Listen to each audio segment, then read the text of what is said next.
क्या हुआ एग्जैक्टली? 26 जनवरी का दिन तभी है। 26 जनवरी बना रहे थे फ्रेंड्स लोग सब मिलकर आपस में। हमारे फ्रेंड की शॉप है तो उसकी शॉप में जाकर बैठते हैं हम, हमेशा ही बैठते हैं टाइम पास करने के लिए। उस दिन भी गए उसकी शॉप में बैठे हम, तो बगल वाली जो बाबा जी की शॉप थी उसकी शॉप में आते हैं कुछ लड़के, 7-8 लड़के होते हैं, यही दल के जो होते हैं, वो बाबा जी के साथ बदतमीजी वगैरह करते हैं, दुकान का नाम बदलने के लिए कहते हैं। तो उस पर बहसबाजी होती है तो मैं बोलता हूँ कि भाई नाम क्यों चेंज करना है। और मैंने कहा आप होते कौन नाम चेंज करने वाले, या आपके पास कोई कागज़ है या गवर्नमेंट के कोई कागज़ है जो आपको भेजा है नाम चेंज करने के लिए। उसके बाद जो है वो बदतमीजी करते हैं बाबा के साथ, और बाबा जी को 2 अटैक भी पड़े हैं पहले। उसके बाद उनको पैरालाइज भी पड़ा हुआ है, तो बॉडी कांप रही थी उनकी बहुत ज़्यादा। अब हमको देखा नहीं गया, बहुत देर से हल्ला हो रहा था, 15 मिनट पहले हल्ला हो रहा था, दुकान में बैठे थे वहाँ पे, कोई लोग वहाँ पर जा नहीं था। फिर हम लोग दोनों वहाँ पर पहुँच गए, तब उनको तो वो दीपक से भी नाम पूछने लग गए थे। तो मेरा नाम पूछने लगे। मेरा बताने का मतलब सिर्फ ये था मोहम्मद दीपक कि मैं हिंदुस्तानी हूँ, मतलब हिंदू भी हूँ, मुसलमान भी हूँ, सिख भी हूँ, ईसाई भी हूँ, ये चीज़ें बाद में, पहले इंसान हूँ। तो मेरे को उनको बताने का मतलब मेरा ये था, मगर वो बहुत ज़्यादा हाइपर हो रहे थे वहाँ पर। फिर उन्होंने वीडियो भी वायरल उन्होंने करी वो। और वीडियो में क्या था? एक मेरी फोटो थी, एक इसकी थी, दीपक का नाम, उन्होंने मोहम्मद दीपक को कुछ और प्रेजेंट करना चाह रहे थे वीडियो में भी, और जो वीडियो डाली थी वो भी भाजपा का ही था, तो पुलिस ने उससे वीडियो डिलीट करवा दी है, पर वो आधे घंटे में बहुत तेज़ी से वायरल हो जाता है। फिर 28 तारीख को मेरे को और दीपक को वहाँ पर जो चौकी प्रभारी थे पुलिस वाले, वो हमको बुलाते हैं, वो हमको उल्टा डांटते हैं, आपने बल कानून हाथ में लिया हुआ। मैंने कहा आपने कैसे कानून? हाँ, मैंने उनको ये बात बोली, भैया हमने तो देख तो वहाँ संविधान दिवस भी मनाया जाता है, हमने उसकी भी रक्षा करी, और जो हमारी इंसानियत थी, मानवता के नाते जो आपका काम था वो हमने किया। 30 तारीख को उन्होंने एक पोस्ट डाली देहरादून के लड़कों ने कि हम जाएंगे, दीपक को हम समझाएंगे अपने तरीके से। फिर क्या हुआ? उस दिन आए वो, फिर 31 तारीख को वो 150 करीबन लड़के थे वो। पुलिस ना तो उनको कोई रोकने में वो रही, बहुत उन्होंने बवाल करा वहाँ पर, बहुत ज़्यादा, मतलब गाली गलौज करी उन्होंने। उस टाइम मैं जिम में था, अकेला ही था मैं, तो मम्मी खड़ी थी मेरी नीचे, मम्मी को गाली दे रहे हैं। मम्मी को क्यों गाली दे रहे थे? वही मेरे को दे रहे थे ना गाली, तो इनको नहीं पता, उनको नहीं पता मेरी मम्मी है नीचे खड़ी हुई। तो बस मैं थोड़ा सा उस टाइम पर इमोशनल बहुत ज़्यादा हो गया था मम्मी को देखकर, तो वो मेरे से रहा नहीं गया। तब मैं मम्मी को देखकर थोड़ा सा मैं हो गया, तो मैं नीचे खुद गया उनका। मैंने कहा कोई बात नहीं, देखी जाएगी। मैंने कहा 1500 भी होंगे, मैंने कहा मैं जाऊँगा। तो गया, मैं उनके सामना करने गया मैंने। उसके बाद फिर पुलिस ने मेरे को उठा के पुलिस ने मेरे को थाने में, उनको कुछ नहीं बोला। तो आपकी क्या गलती थी इसमें? आपको क्यों बंद कर दिया? वही तो कि मतलब वो उनका शायद ये था कि माहौल ख़राब ना हो कहीं।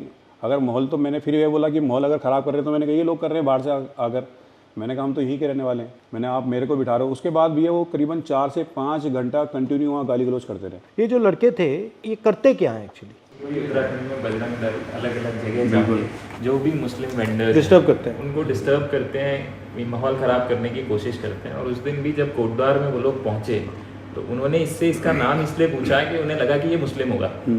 तो उन्होंने जब वो सारे, ये हिंदू कैसे कर रहा है, ये इंटरफेयर कर रहा था, तो मैं इसने, क्योंकि ये भाग गया तो इसने रिएक्ट करा कि मेरा नाम मोहम्मद दीपक है भाई, बताओ क्या करोगे। बस ये तो वो उसकी वजह से वो लोगों का इतना डिफेम हुआ, वो लोग इतने बदनाम हुए, वो लोगों को इतना तगड़ा पुशबैक मिला कि इसने अकेले ने उनको भगा दिया कि उनकी ईगो हर्ट हो गई। और फिर मुख्यमंत्री और सारा फोर्स और सब लोग लग गए इसको टारगेट। मुख्यमंत्री ने क्या बोला इसमें? कुछ नहीं, उन्होंने तो फिर बाद में मेरे खिलाफ ही बोला, जो भी बोला उन्होंने।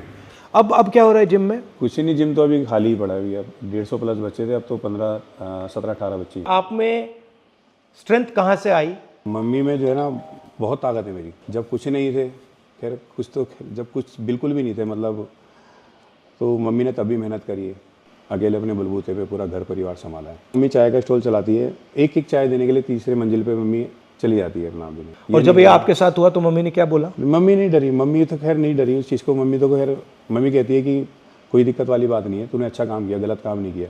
अगर गलत काम करता तो मैं तेरे साथ नहीं खड़ी होती, मैं खुद तेरे को बोलती कि तूने गलत काम किया। अब बोलती है मम्मी हाँ, बल ये कि थोड़ा डर लग रहा है, क्योंकि जो सोशल मीडिया पर चल रहा है कि 5 लाख रुपये दे रहे हैं दीपक को मारने के लिए, 2 लाख रुपये दे रहे हैं। और वाइफ है मेरी, एक 5 साल की बेटी है, तो बेटी भी नहीं गई, 7 से 8 दिन वो स्कूल भी नहीं गई है। थोड़ा सा डर गई थी माहौल देखकर वहाँ का। क्या नाम है? मायरा नाम है। फोन मिलाओ। नमस्कार। नमस्ते सर। कैसे हो? बस ठीक है। घबराए हुए तो नहीं हो? सर नहीं, थोड़ा ये कहीं बाहर आने जाने में थोड़ा लगता है, आने के लिए नजर जाते हैं, बाकी घर पे तो कोई दिक्कत नहीं, लेकिन इनके आने जाने से थोड़ा लगता है। घबराइए मत। हाँ जी सर। ये कायर लोग हैं, कुछ नहीं करेंगे, ये डरपोक हैं ये। और ये आपकी कितने सालों की मेहनत थी, ये जो जिम है? 30-31 साल मेरे को जिम चलाते हो गए। अब जाकर मैंने घर बनाया है, उसको भी लगभग 1 साल अभी। तो आपने पूरी ईमानदारी से काम की, कोई कुछ चोरी तो नहीं की, कुछ ऐसा तो नहीं किया? घर भी 20 लाख रुपए मैंने लोन लिया है बैंक से। जिम से ही है बस, जो भी है मेरा घर का और यहाँ तक कि बैंक की EMI वगैरह, मेरी बेटी की स्कूल का खर्चा सब जिम से ही चलता है। आप आओगे तो बहुत अच्छा रहेगा। ठीक है, ट्राई करते हैं। ठीक है। तो ये लोग इन लोगों ने आपका नुकसान किया है? नुकसान किया, हाँ बहुत ज़्यादा नुकसान तो किया है खैर, क्योंकि क्योंकि आपको डराना चाह रहे हैं? हाँ डराना चाह रहे हैं, दबाना चाह रहे हैं। वो चाह रहे हैं। आप डरे हो? नहीं डरना क्यों है, इनसे क्यों डरना है कोई? मैं डरूंगा ऊपर वाले से डरूंगा, इससे क्यों डरूंगा? आपने सच बोला है। बिल्कुल भी है। और आपने यहाँ पे धार्मिक काम किया है। जी जी आप डरे नहीं हो, जी इनकी बदतमीजी के सामने आप झुके नहीं हो। जी इससे बड़ा देशभक्ति का काम नहीं है। जी। तो आपको मैं पूरी बधाई कांग्रेचुलेशन देना चाहता हूँ कि आपने हिंदुस्तान का झंडा, हमारा कॉन्स्टिट्यूशन, उसकी रक्षा की। क्योंकि इस देश में आप जैसे करोड़ों लोग हैं, जो आप में हिम्मत है, वो विचारधारा आपकी है, सोच आपकी है, मगर अंदर डर है। और आपने उनको रास्ता दिखाया है कि ये जो है ये कुछ नहीं कर सकते। बिल्कुल। ठीक है, शाबाश।